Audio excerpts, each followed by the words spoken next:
Good evening, everyone. We are continuing our study in the book of Daniel in chapter 8, and we left off in verse 9. Let me redraw verse 9. In verse 9, we were reading out of one of them, which was one of the four horns that replaced the big horn that broke, came a rather small horn which grew exceedingly great. It grew very large toward the south, toward the east, and toward the beautiful land. Or we could say it would be towards the covenant land or the land of Israel or the beautiful land. That's what is being translated. So, given that in mind, this is on the head of the he goat that grew very big as well. Now we read in verse 10. It says here it grew up to the heavenly lights. This idea of the heavenly lights is not really, I guess you can say, not exactly this translation. This would be the host of heaven. Now, the host of heaven, and and then some of the it says here some of the lights, uh, but it's not really lights in this sense. It is some of the hosts, just like this heavenly lights and lights. These are the hosts. That is some of the stars it threw down to the earth, and then it trampled them. So we have all these consecutives, right? And then, uh, and then. So what are we talking about? It is this, that the little horn, right? This little horn grew up to the host of heaven. Now, since it's in a vision, it is not happening in the normal sense. And you would think of it that it would be extending upwards towards the sky. And then we have the stars of the heavens brought down to the earth. And so we take this as the earth, and then some of them drop down, caused by that little horn that grew really big. Now, this is the vision. We're not going to touch on the interpretation, but just to help us understand that this is what Daniel was seeing, and he's looking at this vision. Verse 11. Verse 11 says, and it even exalted himself to be equal with the commander of the army. Now, this translation needs to be improved a little bit. It even exalted uh, itself, and in verse 11,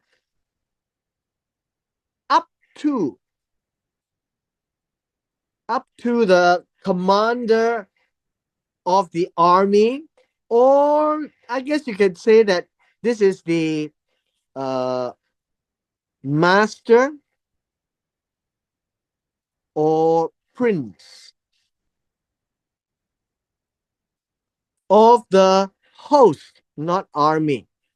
I just want us to be consistent. You find that these words here, the host of heaven, the heavenly lights are the host, and the host here. There is a master of the host, which means that what we are seeing as stars in the sky are not really telling us about stars in the sky. It's telling us about what the stars represent. And the stars whatever it represents, talks about that there is a leader, a guard, a prince over them. And then we read that it removed the regular sacrifice from him. Now, you need to understand that this phrase is a little bit difficult to translate. It removed the regular sacrifice from him, and the place of his sanctuary was overthrown. So we are talking about the daily sacrifice. I think this is something which we can talk about, the daily sacrifice, which is in the temple, uh, and the place of his sanctuary, which is the temple, was overthrown. Now you understand that this word overthrown is to be cast down. Please bear in mind that the narrative has moved beyond the stars to the trampling of the stars. And then it talks about the master or prince of the host, which one can be read as God himself, and it removed the daily sacrifices from him, which is in the temple. And the temple itself was then cast down. Now, this is important. So we are beginning to see an imagery, right? An imagery that there is the idea of the destruction of the temple. Verse 12. And in verse 12, it says, and because, now this word here, and because of an offense. This is not an offense in that sense. This word here, and because of the pesha. The word pesha is better translated as rebellion. The pesha, the rebellion. The second one that I want to point out to you is that this word here, the army. This is not really army. This is the host. Again, one of the challenges that we have in reading the English is because they are not consistent in translation. This is the host, just like this host, this host, this host, and this host. So it'd be best for us to maintain it as host, or we call Zava. And the translation says, and will be given to the horn along with the daily sacrifices, and it will hurl. Now, this word here, it will throw down or cast down truth to the ground and do as it pleases and be successful. So now we can translate this, and it. So let me just circle all these words. And it, right? And it, these are all the it. Notice all the it refers to this horn. It. So this horn seems to be very active, and it will turn off the daily sacrifices, and he will cast down the truth, things that you can support. And that is what the word means. It will throw down the truth of God, if you may, and it will do as it pleases. Now, this is important. It is implied it will do and prosper and be successful, meaning whatever the horn wanted to do, he could achieve it. Now, I think that would be a good way of expressing. All of these has to do with the horn that grew up and took some of the stars, threw it to the ground, and these are the hosts of heaven, and the host is the one that's going to be suffering. Verse 13. It says, and then after looking at this final part of the vision, and then I heard, in this case here, I heard a holy one or the holy one. I think we can use this. One that is holy, and this is thought of as Gabriel. I'm just giving you the Jewish thinking here. And another holy one, which would be Michael, and we read about him in chapter 10. So one holy one speaking, another holy one said to that particular one who was speaking. And so there is a question. How long will the vision regarding the daily sacrifice last? While the offense caused horror. The offense here is really the pesha, the rebellion, is causing the immense horrified destruction so as to allow both the sanctuary and the host to be trampled. The sanctuary will be the temple. The host, this would be the host. And we will eventually get to understand that all of these talking about host is really talking about Israel. Verse 14. And then, there's this word, and then he said to me.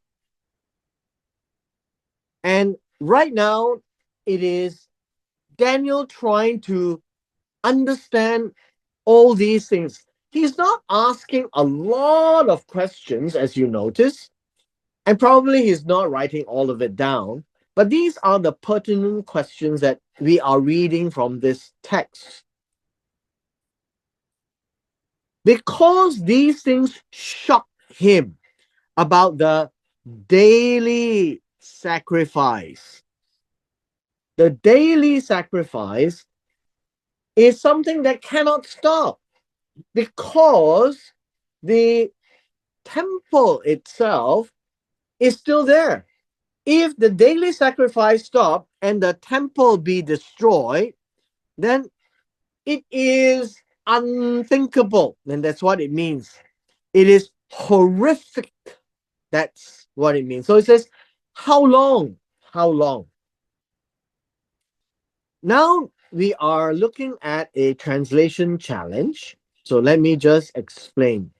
It says for 2,300 evenings and mornings, and then the sanctuary will be properly restored.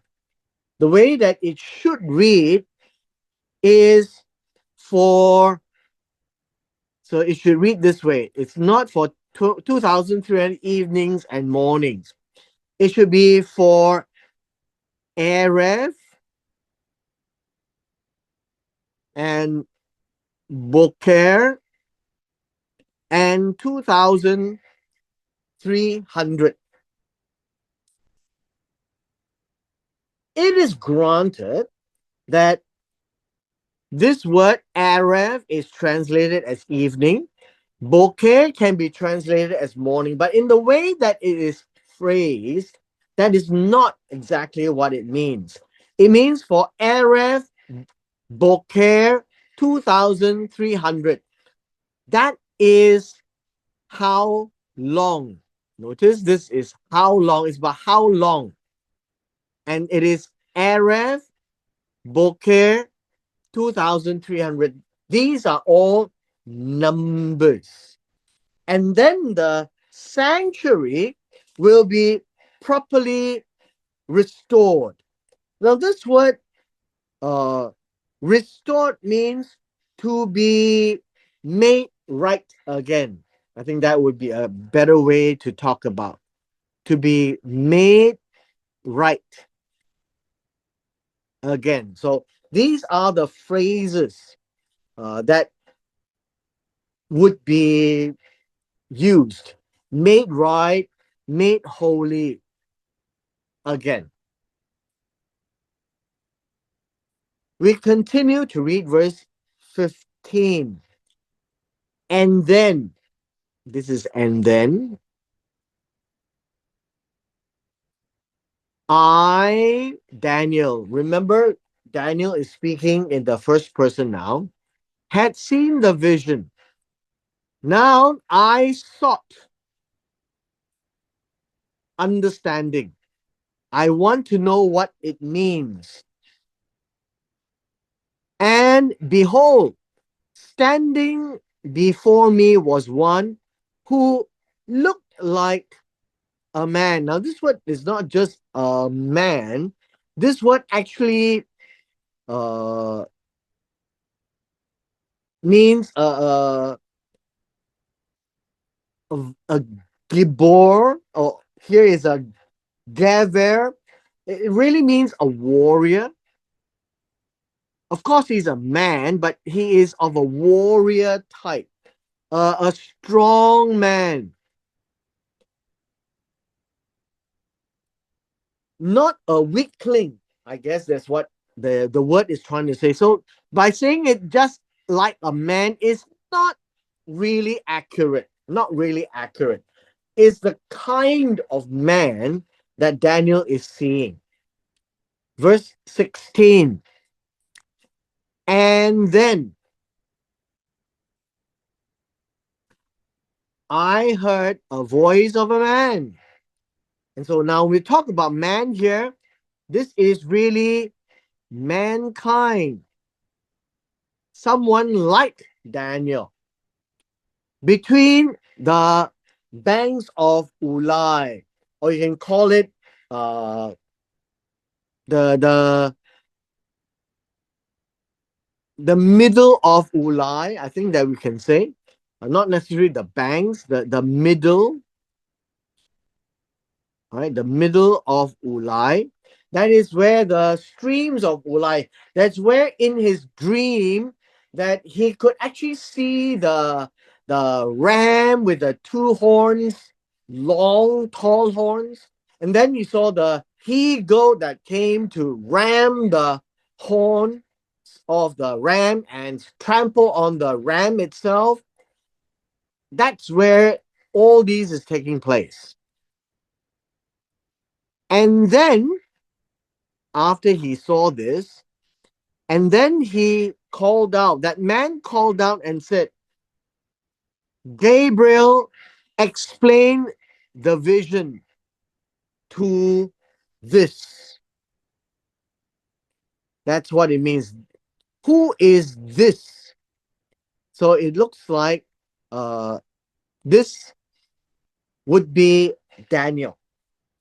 Gabriel would be one that is one of the angels. We will read a little bit more about Gabriel in chapter 9. But Gabriel, or here it says Gabriel, Gabriel, is to explain. So we always notice the name Gabriel being used for an angel who would convey meanings, convey clarity to the message. Verse 17. And then he came near to me where I, Daniel, was standing. And then when he came, I was very scared. I was very terrified. I was very terrified. And then I fell on my face. And then he said to me, Son of man. Now, this is what we need to deal with again. This is no longer in Aramaic. It's not Bar Anash. This is Ben Adam. That would mean the son of mankind, human, right? Son of Adam. Understand that the vision that he has seen pertains to the end, the time of the end. Now, what does it exactly mean? Now, I want us to understand, first of all, it is talking about the time. The time would be the period of time. See, in Hebrew, they don't really talk much about time in the Hebrew words. Whenever it deals with time, it has to be more specifically spoken, like this time, right? The time would be et, the time of end. Now, this is important then. The concerns the time of the end. And what end are we talking about? So this is talking about the end of a period. The end of a period. It is not the end of time. This is very important. In Hebrew, there is no concept called end of time. Time is always there, but it is going to be end of a particular epoch, an end of a particular era. And when by the text that we have read, it is by the end of the period where the temple, the sanctuary is cast down, and then eventually it will be rebuilt. So that is what is happening here. Right? That's what's happening here. Now, at this point in time, when Daniel is looking at the vision, please remember the first temple is already gone. We don't have the second temple yet. But yet in the vision, there is the temple that is going to be destroyed. And then the temple will be restored. Now, all of these is pertaining to the time. And as it moves on to the end of the epoch, that would be the end, time of the end in that sense. Verse 18. And then while he was talking to me, it says here, I fell asleep. This is really interesting. As he spoke, I fell into a deep sleep. So it's not daze, it fell into a deep sleep with my face to the ground.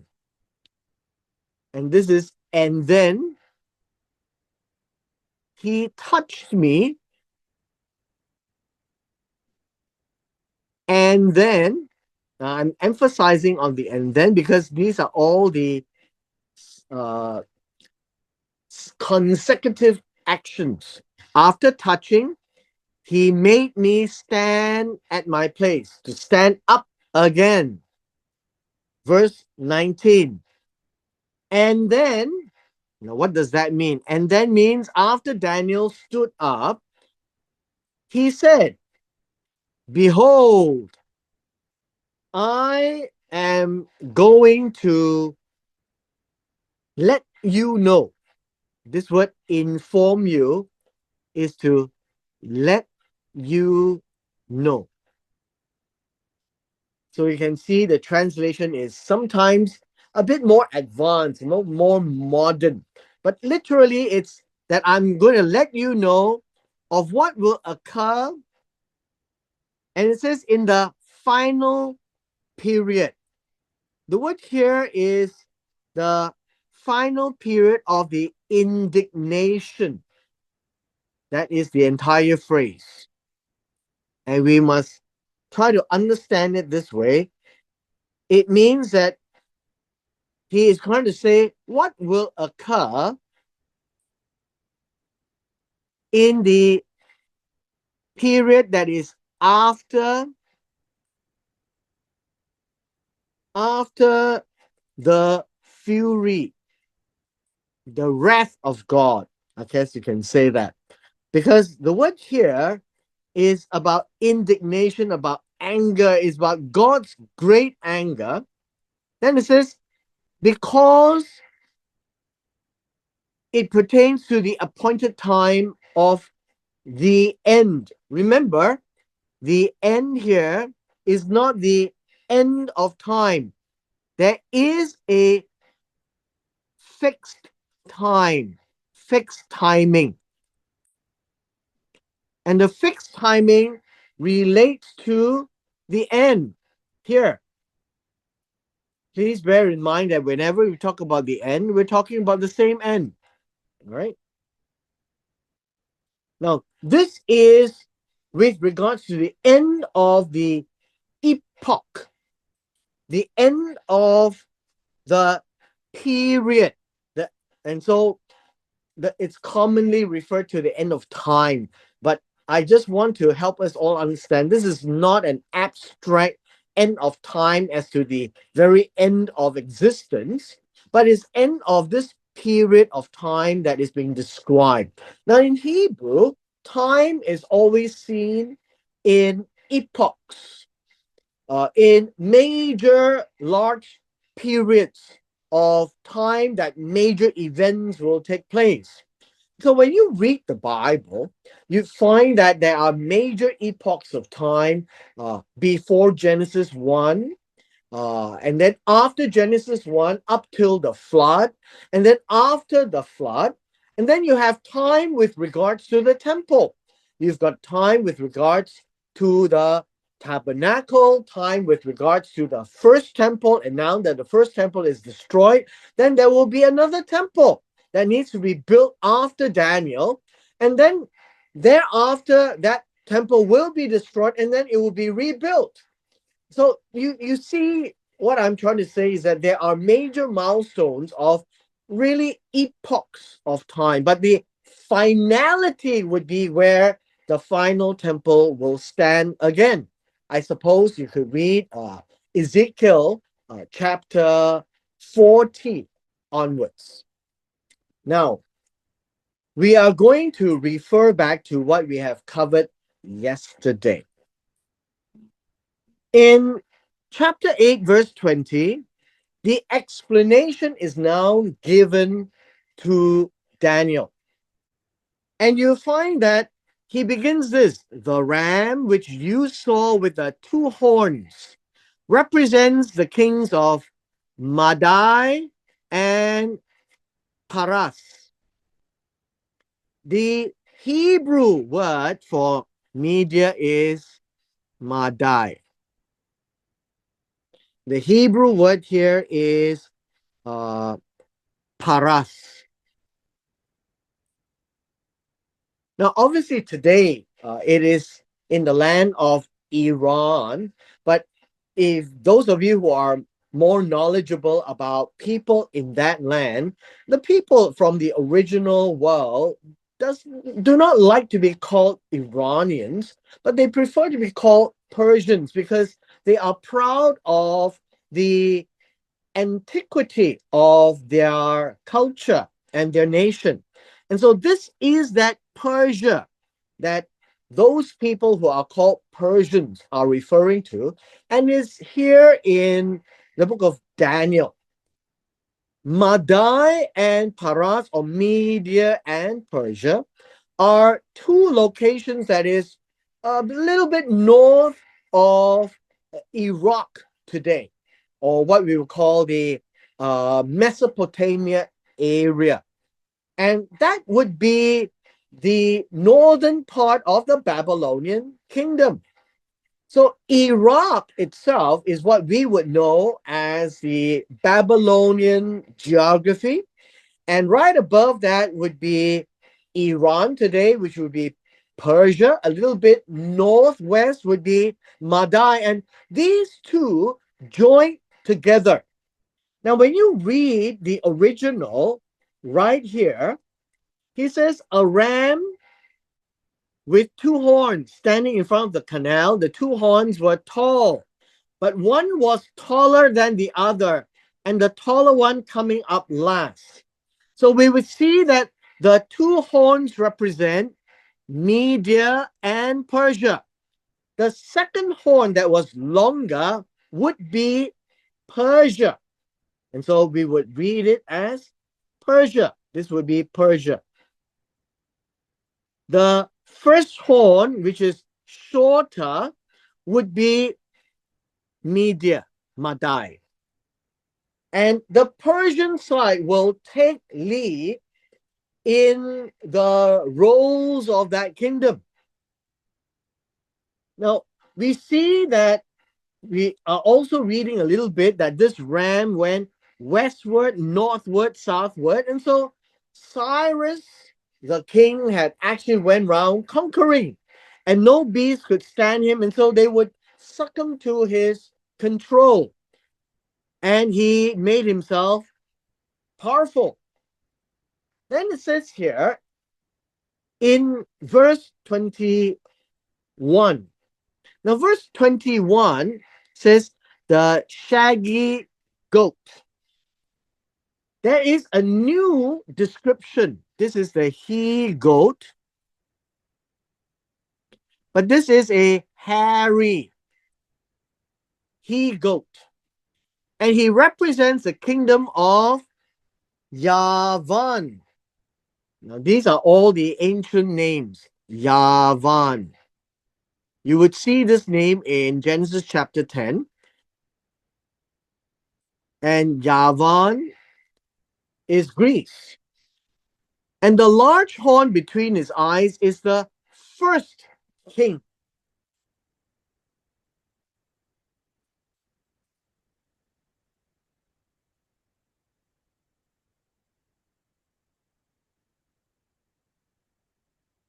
So now we see a male goat, but here it says he is also a hairy he goat. He comes from the west over the surface of the entire earth without touching the ground. And the he goat had a protruding, very conspicuous, you cannot miss, horn between his eyes. The he goat looks like a rhino with a large horn. Now, what does that mean? Now that we have this information that this is Greece, then we can say that this male goat is Greece. And he comes from the west, and this is west of where the ram is. Now, the ram is Madai and Paras, Media, Persia, and they would conquer Babylon, which is just the neighbor. And once they conquer Babylon, the west would be the Assyrian side, and what we would know as the Anatolia side, which is what we call Turkey today, all the way to that part. Now, I am not exactly certain how far west that Persia had actually conquered, but enough said is that when it says it comes from the west, it comes from Greece, the land of Greece, or what we call Macedonia. All that part of the land which is west of Turkey today. And he conquers the entire land without touching the ground very rapidly, as if it is a magnetic levitation, fast bullet train. And he has a prominent horn. The prominent horn is the first king. And here we will know him as Alexander, or you call Alexander the Great. And we are told in the earlier verses, he came up to the ram of Medo Persia and then charged at him with his full fury. I saw him coming up beside the ram. Uh, he enraged him, struck the ram, smashed his horns, which means that the two nations of Media and Persia cannot defend themselves from him, hurl him to the ground, trample him means took over the land, and there was no one to rescue the ram from his power. There is no one greater than the he goat. And so then the ram or the land of the ram became part and parcel of Alexander's conquest. Verse 22. The horn is broken, which means that the king will die. And then four that came up in its place represents four kingdoms which will arise from his nation, although not with his power. What this means is this king dies, and then four kingdoms will be four kings. Not with his power means not equivalent, they will be of lesser power. And then we would find that in verse 8, the he goat made himself exceedingly great. He became very powerful at the pinnacle of his power. The large horn was broken. So we find that you can see Alexander died. And then we read, in its place came four prominent horns that came up toward the four winds of heaven. Now, at the deathbed of Alexander the Great, he didn't give his kingdom to his children. He told his generals, may the powerful one succeed. And so there was a power struggle. And in the end, it ended up with four kingdoms. And in four kingdoms, there will be four kings. So four kings were divided into the north, south, east, west. There are four parcels of land, and each of the parcel of the original land conquered by Alexander the Great was divided into four kings. Now, what we want to now learn is the final discussions here. Verse 23. In the latter period of their dominion, this will be the end period of their kingdom, which would be the Grecian kingdom, right? It's about Greece. When the wrongdoers have run their course, this is generally understood as the Jews that is Hellenized. One of the little known fact is that these are the rebellers, those people who rebel against God. There were a number of Jews that will give up Judaism, the faith, the temple, the sacrifices, the way they live, the way they eat, the way they dress, and embrace everything about the Grecian Empire, and that's why they are called Hellenized. That they would take on the belief system of the Grecian Empire, the way they dress, the way they ate, the way they speak, including Greek, and they gave up on Hebrew and the Tanakh and the Torah and the temple and everything else that came along as their identity. They gave up their identity and embraced the Grecian identity. Now we will read this. A king will arise. This is important. This means this. And one of them came a rather small horn which grew exceedingly great toward the south, toward the north, the east, and toward the land of Israel. Now, this is at the end of the Grecian period. One king will arise towards the end, and this is generally understood as Antiochus Epiphanes. And that would be Antiochus the Fourth. And he would be eventually the last of the kings. The new information is this. We find that the it says here it grew up to the heavenly lights.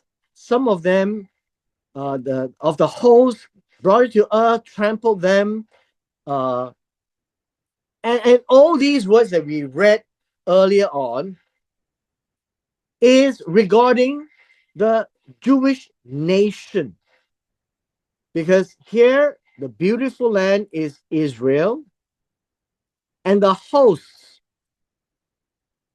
would be the Israelites.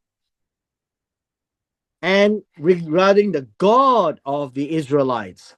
But we get new information regarding this little horn. And it says this: insolent, skill in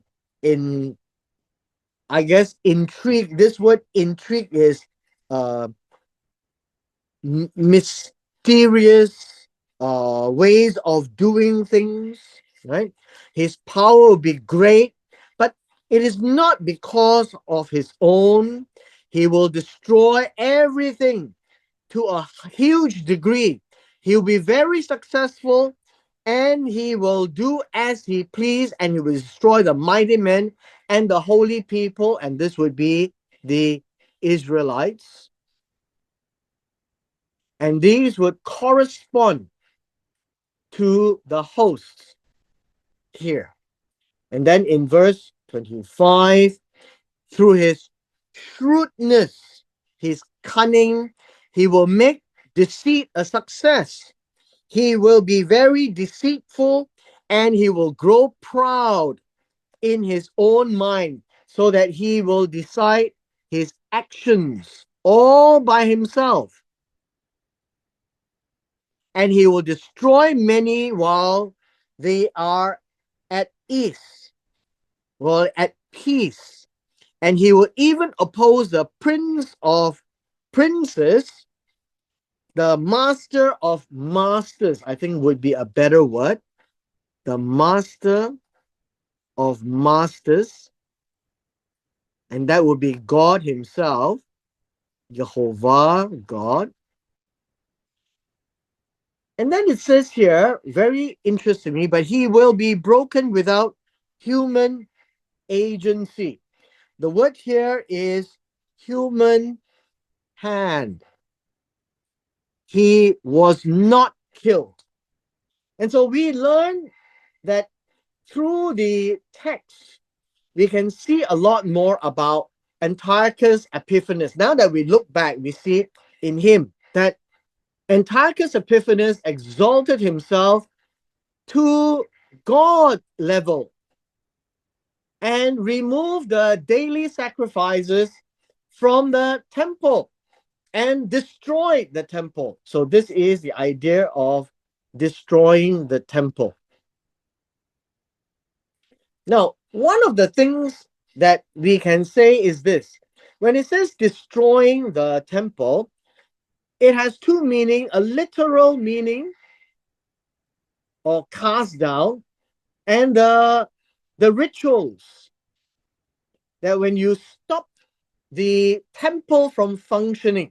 So Antiochus Epiphanes not only stopped the sacrifices, he replaced the sacrifice with the sacrifice to Zeus, basically. So you find that in the place of the temple, you find him erecting uh, the imagery, I guess you can call that, the image of Zeus.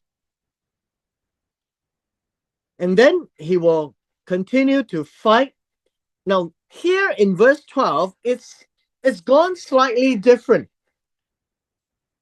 Verse 12 onwards and verse 13 appears to be a period after the end of their dominion as well. This is at the end. This is after the end. Why? Because after the end, there were more things to do. Not only that the regular sacrifices was cancelled and the truth be thrown down, and that is how he would ritually destroy the temple. Then in verse 13, the two angels were saying, how long will the regular daily sacrifice be cancelled with regards to the offense that is horrific, that allows both the sanctuary and the army to be trampled? Now, this idea of trampling is to be stepped underfoot, right? Step underfoot. A number of commentators would tend to say that from Antiochus Epiphanes, it would move on to Titus. Titus is also having the similar disposition as Antiochus Epiphanes. And with Titus, he would go in and destroy the temple. And so he would do the second part here, which is the literal part, the destruction of the temple in a literal fashion, stepping on it and removing all the precious things in the temple. Now, all of these is just one of the views that I'm trying to present to you, how the Jews would look at this passage. And I trust that we would be able to see a little clearer now that the Hebrew language is can be easier understood. And with this, we come to the end of our session today.